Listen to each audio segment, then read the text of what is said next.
지금 전 세계 AI 빅테크 기업들이 투자하는 규모를 보면 뭐 수십 수백 조잖아요. 네. 근데 이 정도의 투자를 했을 때 수익이 이 정도 나오기는 할까요? 제가 볼 때 옥석이 많이 가려질 것 같아요. 그러면 이제 빅테크들 중에서는 어떻게 보면 좀 꼬꾸라지는 빅테크들도 있을 것 같아요. 있겠죠. 근데 이제 우리나라 관점에서는 인프라를 공급하는 나라잖아요.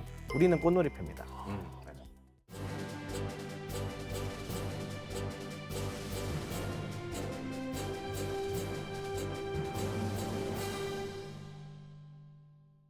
안녕하십니까. 아나운서 김준상입니다. 오늘 10분 토론에서는 AI와 에너지 분야에 대한 이야기 해보려고 하는데요. 올해 나온 이슈들을 정리해보며 앞으로의 전망까지 모두 파헤쳐 주실 전문가 두 분 모시고 바로 시작하겠습니다. 네, 안녕하세요. 복잡한 IT 기술 쉽고 재미있게 전달드리는 IT 커뮤니케이터 김덕진 소장입니다. 반갑습니다. 네, 안녕하십니까. 한국에너지공대에서 에너지를 가르치고 연구하고 있는 김승환이라고 합니다. 반갑습니다. 자, 본격적인 대담에 앞서서 AI와 에너지 각 산업군에서의 2025년을 한 단어 혹은 한 문장으로 좀 짧게 정리를 하고 시작해 볼까 하는데요. 저는 뭐 AI 쪽을 생각을 하면 AI 시대 진정한 춘추전국 시대가 왔다.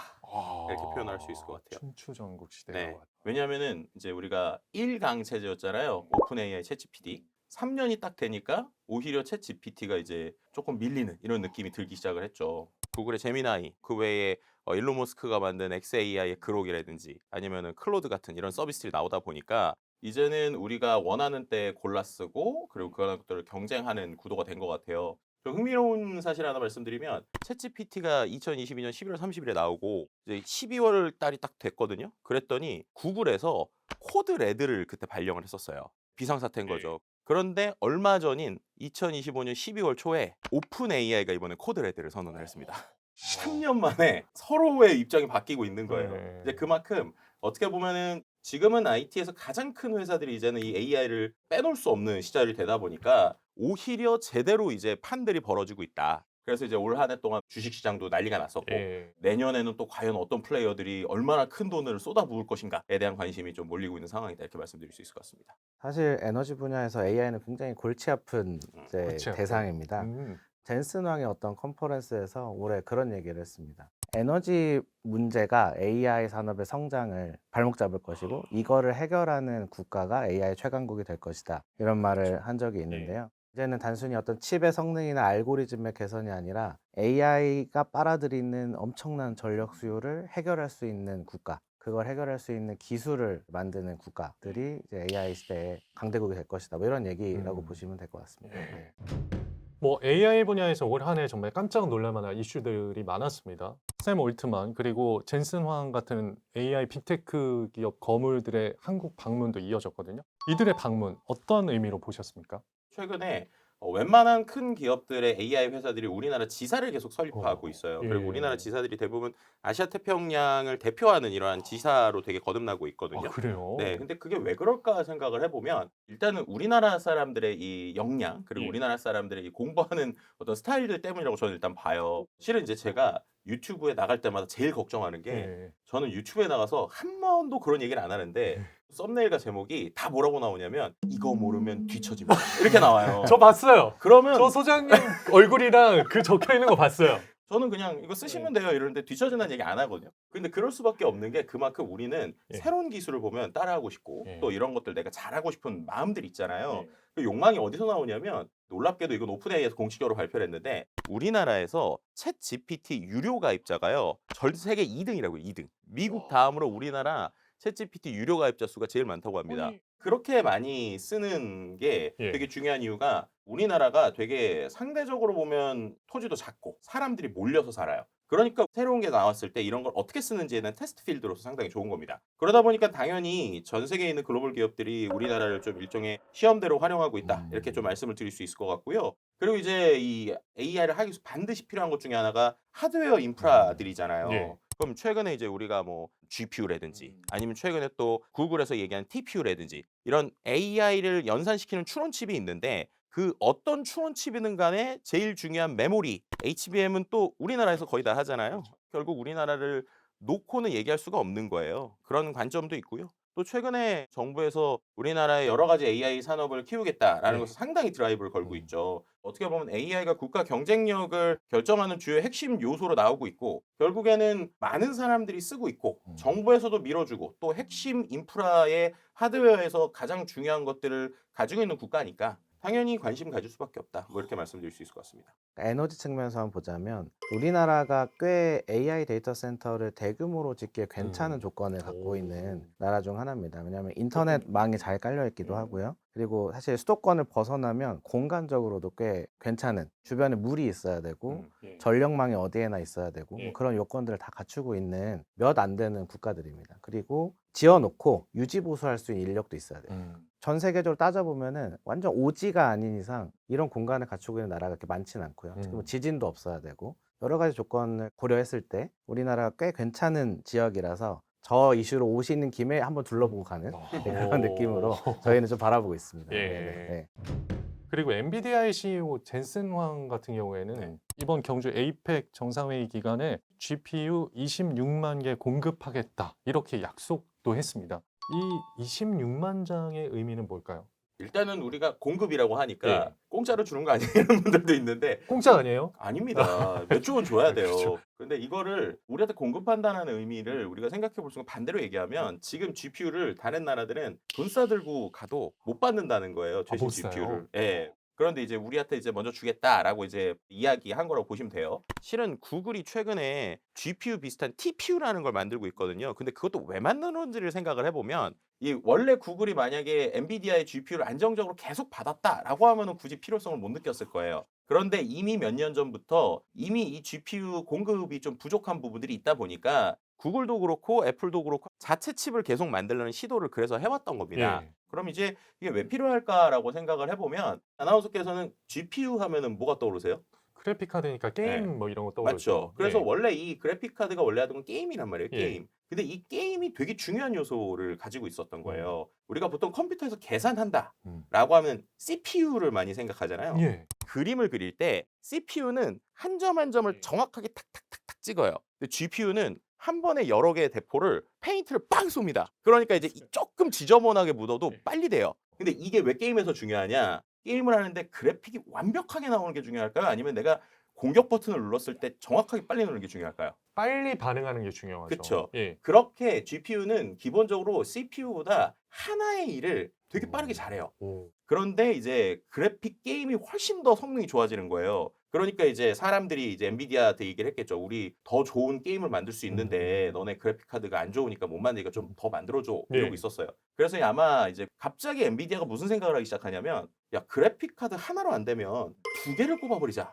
이런 생각을 해요. 그래서 이런 두 개를 하나처럼 병렬 처리하는 능력이 그때부터 좋아지기 시작한 거예요. 근데 이 두 가지 특성, 하나를 되게 빠르게 무식하게 잘한다. 그리고 여러 개를 연결해서 하나처럼 쓸 수 있다. 병렬 처리할 수 있다. 이 두 가지의 능력이 갑자기 발현되기 시작하는 겁니다. 이 결국에는 AI 연산도 우리가 행렬이라고 하는 수학적 계산을 하는 거거든요. 그럼 이 수학적 계산을 하나만 잘하는 거를 여러 개를 붙이면 되네? 라고 해서 이 GPU가 갑자기 중요한 자산처럼 떠오르게 되는 겁니다. 그런 상황에서 갑자기 AI가 급하게 막 성장을 하니 일단은 GPU부터 빨리 구하자라고 하는 게 지금 전 세계의 상황이었던 그렇죠. 거예요. 이제 그 상황에서 우리 역시도 GPU가 있어야지 들어갈 텐데 갑자기 엔비디아에서 우리에게 치킨 한번 먹더니 갑자기 26만 장을 주겠다. 예. 이러니까 이제 사람들이 너무 좋아하고 있는 상황이다. 이렇게 말씀드릴 수 있는 거죠. 그렇게 얘기가 되면 갑자기 네. 치킨 때문에 26만 장 준 것 같은데 이게 아니라 네. 어쨌든 뭐 우리 정부가 협상을 또 잘 한 부분도 있는 거죠. 아 그럼요. 예. 그리고 이제 뭐 아까도 이제 우스갯소리로 치킨 얘기를 했지만 거기에 같이 있었던 사람들이 되게 중요하잖아요. 현대차의 정의선 회장이나 아니면 이제 삼성에 있었던 이재용 회장이 있었는데 결국에 그럼 이 GPU를 받아서 무엇을 할 거냐 그리고 어떻게 될 거냐에서 생각을 해봐야 되는 겁니다. 우리가 지금 GPU를 받아서 챗GPT 같은 서비스를 만드는 데 쓸 거냐 거기도 일부 쓰겠죠. 근데 그것보다 더 중요한 게 이른바 피지컬 AI라는 영역을 이야기해야 되는 거예요. 피지컬 AI를 그냥 쉽게 설명드리면 이런 겁니다. 햄버거에 비유하면 되게 쉬운데요. 우리가 AI한테 햄버거를 보여줘요. 예. 보여주면서 이거 뭐야? 라고 했을 때 AI가 그걸 보고 이거 햄버거입니다. 라고 하는 걸 이른바 인지한다고 그래요. 이런 게 이제 퍼셉션 AI인데 이제 AI한테 너 햄버거를 잘 인식하니까 햄버거를 맛있게 먹고 있는 사람을 그려봐 라고 시키는 거예요. 그게 우리가 지금 얘기하는 생성형 AI인 거죠. AI가 그림도 그리고 글도 만들고 막 이런 건데 그래서 AI한테 나 배고픈데? 이렇게 얘기를 했어요. 그랬더니 AI가 그럼 제가 햄버거를 주문해 드릴게요 라고 하면서 자기가 웹사이트를 켜서 햄버거 사이트에 들어가서 예. 스스로 이렇게 드래그를 해가지고 햄버거를 주문하는데 지금 우리가 얘기하고 있는 햄버거 치즈버거라는 걸 얘가 인지를 하고 치즈버거를 주문을 하는 거예요. 그걸 이른바 지금 에이전트 AI라고 부르고 있어요. 근데 그러고 나서 이제 실제로 배달을 갔어요. 그랬더니 이 햄버거 가게가 좀 특이한 거예요. 거기서 자세히 들어가서 봤더니 패티를 사람이 굽고 있는 게 아니라 예. 로봇이 굽고 있는 예. 거예요. 그걸 이른바 우리가 피지컬 AI라고 하는 거죠. 그러니까 어떤 몸이 있고 기존하고 다르게 이 로봇을 프로그래밍하는 게 아니라 뭔가를 보여주고 그 본 거를 갖고 AI가 비슷하게 흉내내서 자기가 데이터를 만들게 되는 이런 것들을 피지컬 AI라고 하거든요. 예. 그럼 생각해 보시면 이 AI의 단계가 올라갈수록 GPU가 적게 필요할까요? 많이 필요할까요? 단순히 생각해도 많이 필요하겠죠. 엄청 많이 필요할 것 그렇죠. 그래서 이번에 우리에게 준 GPU를 가지고 뭐 하이닉스나 아니면 삼성전자나 현대차가 다 결국은 공장에 이런 것들이 많이 들어갈 거란 말이에요. 그러면 공장에 들어가게 되면은 그 공장 안에서 GPU 칩들 덕분에 HBM이 더 많이 나올 수도 있는 거예요. 그렇게 되면은 당연히 엔비디아 입장에서 좋겠죠. 국가에서 우리가 이러한 그 AI를 가지고 단순한 서비스가 아니라 제조나 새로운 산업까지 키우겠다라는 그 방향성에 맞춰서 기업들과 협업을 했기 때문에 엔비디아 같은 회사가 우리나라에서 같이 뭔가 해보겠다라고 하는 시도를 할 수 있었다. 뭐 이렇게 해석을 할 수 있을 것 같습니다. 아마존 같은 경우에는 이미 우리나라에 데이터 센터를 짓고 있고 오픈 AI도 우리 정부와 MOU를 맺고 데이터 센터 구축을 예정하고 있잖아요. 이 기업들이 우리나라를 선택한 이유가 뭘까요? 말씀하신 대로 아마존 AWS가 이미 우리나라에 5조 6천억 정도를 투자를 했고요. 원래 이제 SK가 이제 운영하고 있었던 발전소 지역 안에 실제 아마존 AWS와 함께 데이터 센터를 짓기로 지금 얘기가 되고 좀 만들어지고 있었어요. 근데 그 상황에서 이번에 APEC 기준으로 7조 원 추가 투자를 하겠다는 겁니다. 그러면 이제 12조 넘는 돈이잖아요. 이 정도면 거의 한국가에게 투자한 것 중에도 이제 최고 중에 하나이고 지금 얘기되고 있는 것 중에 하나가 데이터 센터가 비단 우리나라만을 위한 데이터 센터는 아닐 것이다라는 얘기가 많이 나오고 있어요. 그러니까 지금 이 정도 큰 크기의 데이터 센터를 지으면 그 안에서 수많은 GPU나 여러 가지 리소스가 있을 때 당장 단순히 우리나라에서 이걸 다 소화할 수 있을 수준으로 우리가 아직 AI가 제대로 안 돼 있거든요. 예. 그러면 우리나라를 일종의 아시아의 허브로 쓸 수 있겠다. 그래서 이제 아시아에 있는 수많은 국가들도 예. AI를 하려면 데이터 센터가 필요한데 그럼 데이터 센터를 그 국가에 짓기가 어렵다? 라고 하면은 우리나라에 있는 데이터 센터를 연결하는 쪽에 전략을 짜고 있지 않을까라고 하는 이야기들이 좀 나오고 있는 상황이기도 합니다. 저는 좀 낯선 것 같아요. 뭔가 외국의 빅테크 기업들이 아시아의 거점이라고 나라를 선택할 때 우리나라가 우선시되는 느낌은 사실 거의 못 받았거든요. 여러 가지 요소가 있는데 첫 번째가 전기 요금입니다. 전기 요금을 놓고 전 세계를 저울질을 하는 거죠. 우리나라는 아직까지는 다른 선진국에 비해서 전기 요금이 좀 낮은 편이라서 일단 그걸 먼저 보고 필터링을 한번 하는 거고요. 네. 두 번째가 아까 GPU 26만 개 정도 되면은 전기 시설 용량으로 대략 500메가와트 정도 된다고 보시면 됩니다. 그럼 어느 정도예요? 감이 잘 안 오시죠? 예. 서울대 캠퍼스가 예. 한 30메가와트 정도 전기를 쓰고요.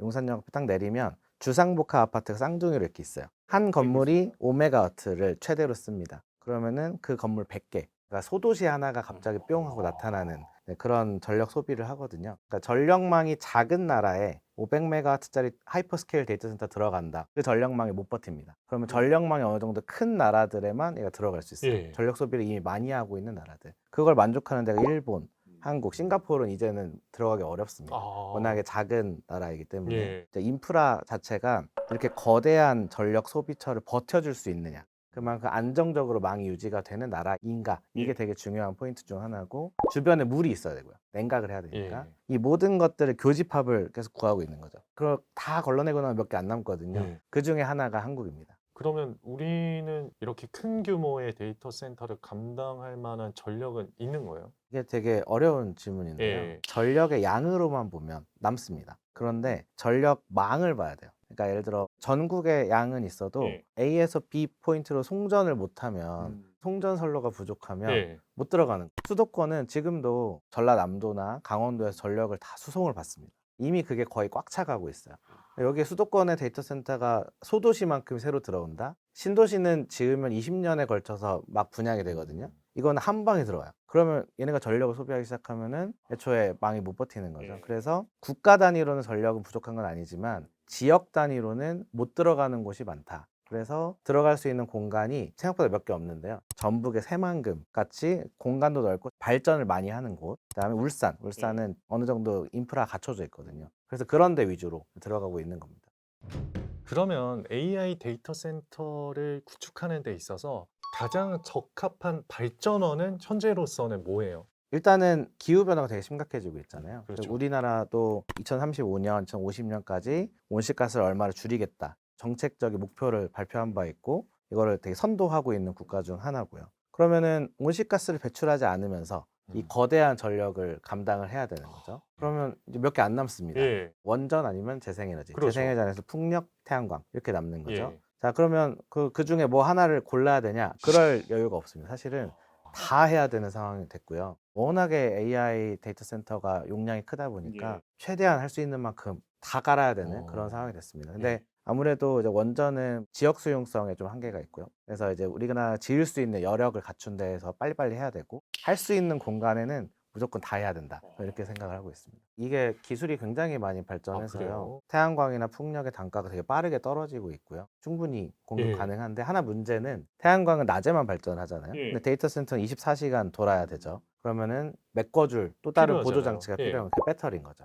근데 배터리 제일 잘 만드는 나라가 어딜까요? 아, 그것도 우리나라. 네, 우리나라죠.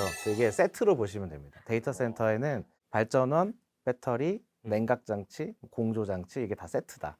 네, 이렇게 보시면 돼요. AI 데이터 센터를 잘하기 위해서 필요한 모든 기술을 그리드 테크라고 부르거든요.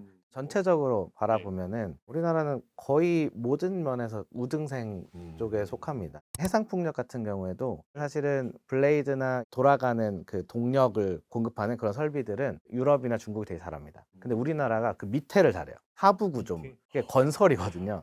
우리나라는 이제 바다에 가서 석유 시추하고 가스 시추하는 플랜트 산업이 엄청 발달했거든요.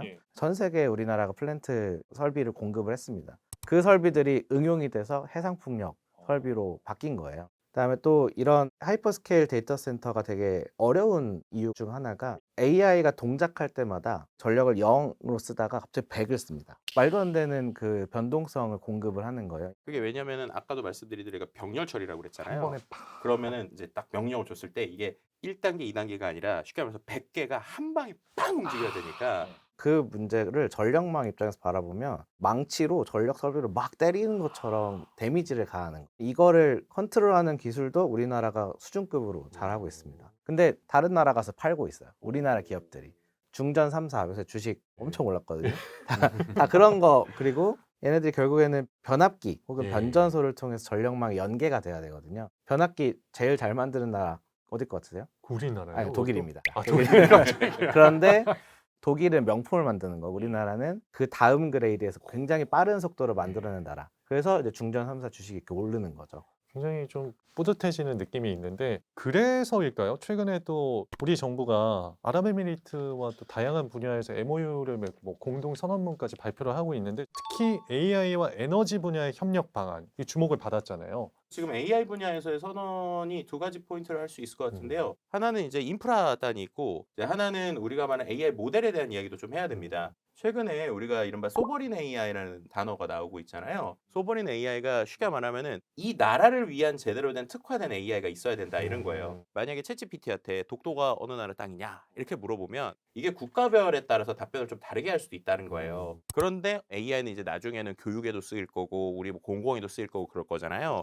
그렇기 때문에 AI 엔진 자체가 그 국가의 것이 있어야 된다라는 주장들이 나오고 있는 거예요. 그래서 우리나라 같은 경우에는 요즘에 KAI라든지 여러 가지 AI 언어 모델을 만들고 있고 그런 것들을 지금 국가대표 AI로 선발하고 있는 상황이죠. 그런데 이러한 고민을 우리나라만 하는 게 아니라는 거예요. 아랍에미레이트 같은 경우도 그 나라에 맞는 소버린 AI가 필요할 거잖아요. 예. 그럼 그런 소버린 AI를 누가 잘할 것인가라고 하면 결국에 우리나라처럼 그 국가에 특화된 AI를 해본 국가들이 좀 이런 것들에 대한 노하우도 있고 내용이 있다 보니까 우리나라 AI 기업들과의 협업이라든지 이런 것들에 대한 가능성을 점쳐볼 수 있는 게 하나 있고요. 예. 두 번째는 이제 데이터 센터 부분인데 이제 오픈 AI를 포함한 엄청나게 큰 글로벌 이 스타게이트 프로젝트라고 하는 부분이 있어요. 이번에 이 아랍에미레이트 현지에 초대형 AI 센터를 건설하는 프로젝트가 있거든요. 근데 그 프로젝트에 우리 정부도 이제 참여 예정입니다. 이게 한 우리 돈으로 치면 30조 원 이상 엄청 큰 이 곳이기 때문에 이 부분에 있어서의 경제적 효과 뭐 이런 것들도 우리가 좀 예상을 해볼 수 있을 것 같습니다.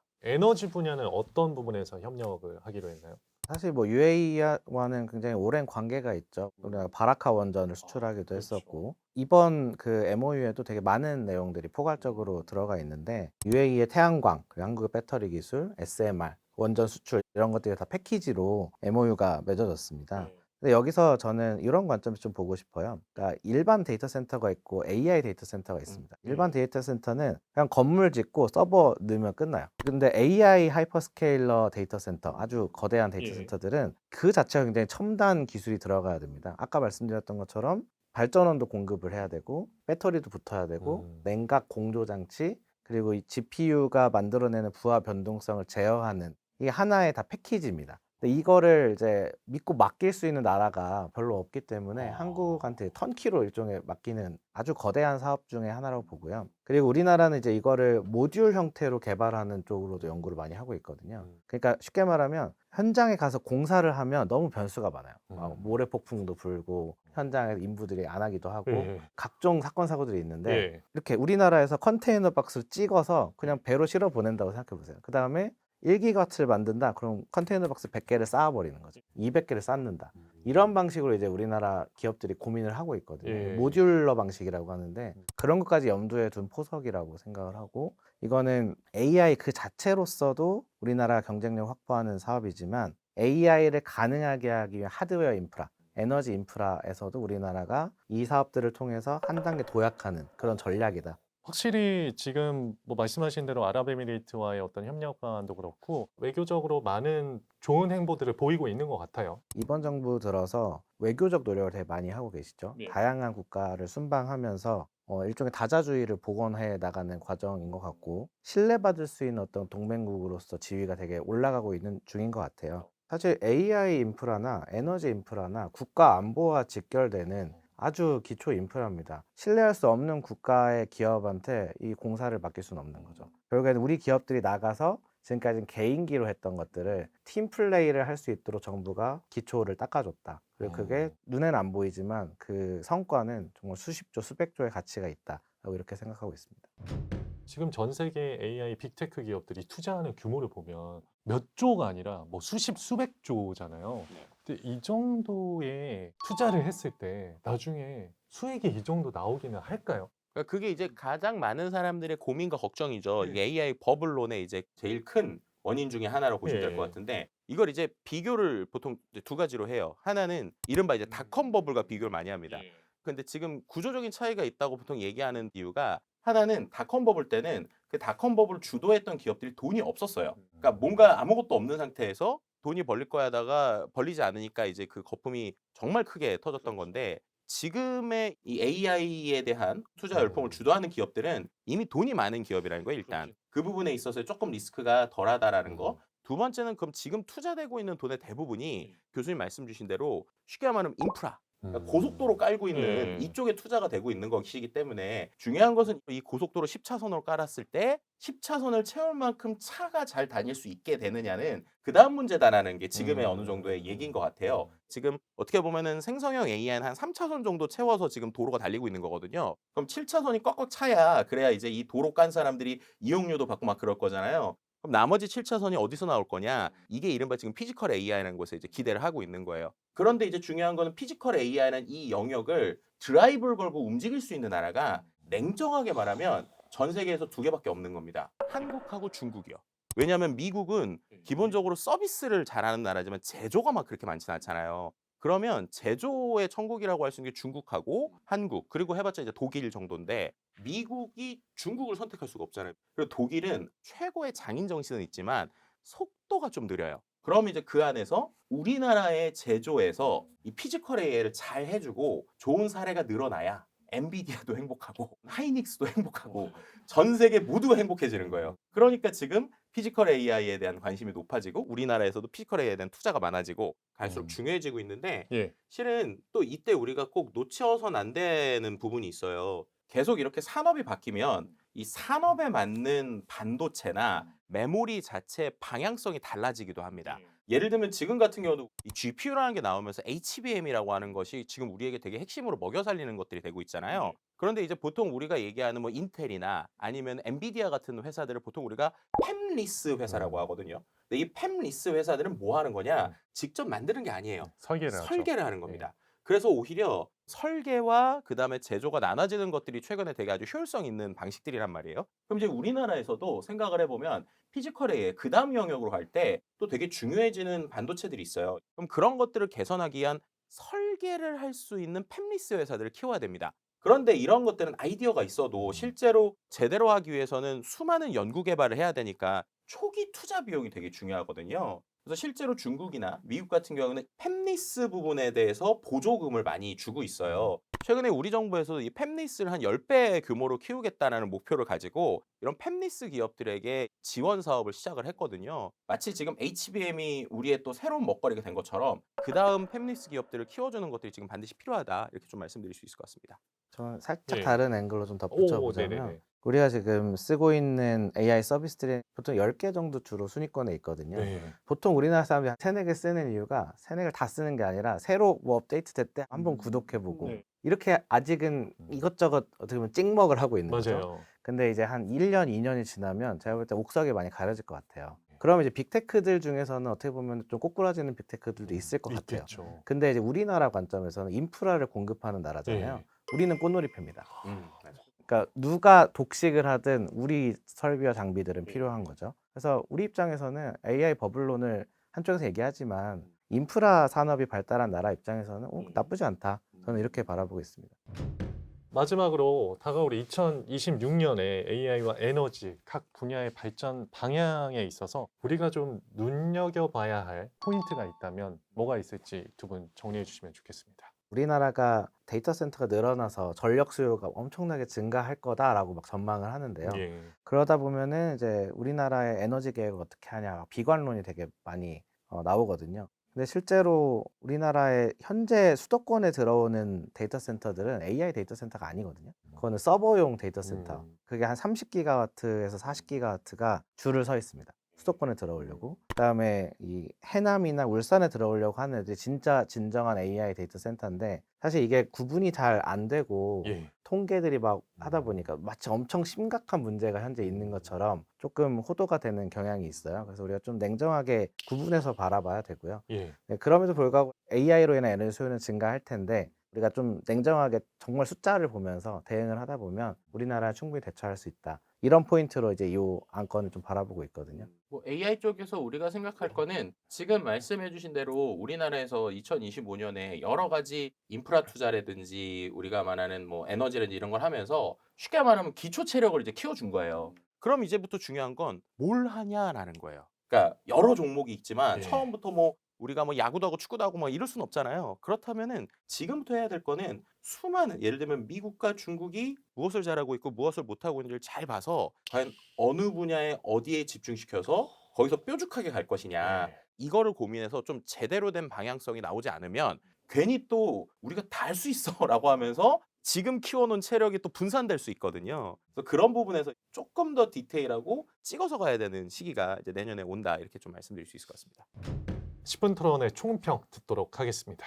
저는 앞서 서두에 했던 말을 좀 반복하고 싶은데요. 에너지를 지배하는 자가 AI의 최강국이 된다. 그리고 우리나라는 사실 기업들이 좀 개인기로 지금까지 해왔어요. 그 AI 인프라 기업들이. 아까 말한 중전 3사라든지 배터리 기업이라든지. 근데 이제는 이 원팀으로 종합적으로 이 기술을 수출할 수 있는 지혜가 필요한 시점인 것 같습니다. AI 그리고 에너지를 같이 보니까 우리 스스로 우리의 한계를 짓지 말자 이렇게 얘기하고 싶어요. 왜냐하면 미국이 저렇게 가고 있고 중국은 이미 거기서 가고 있는데 우리는 막 이러면서 스스로에게 자꾸 우리는 해봤자 안 돼 이런 게 조금 어느 정도 팽배해 있는 것 같아요. 오히려 다른 영역에서 팀 코리아로 한번 좀 제대로 붙어볼 수 있는 내년이 되었으면 어떤가 이런 생각이 드네요. 네, 오늘 AI와 에너지 산업에 대해서 심도 있는 이야기 나눠봤는데요. 저희는 다음 주에도 재미난 주제로 열심히 토론하도록 하겠습니다. 오늘도 10분 토론 시청해주셔서 고맙습니다.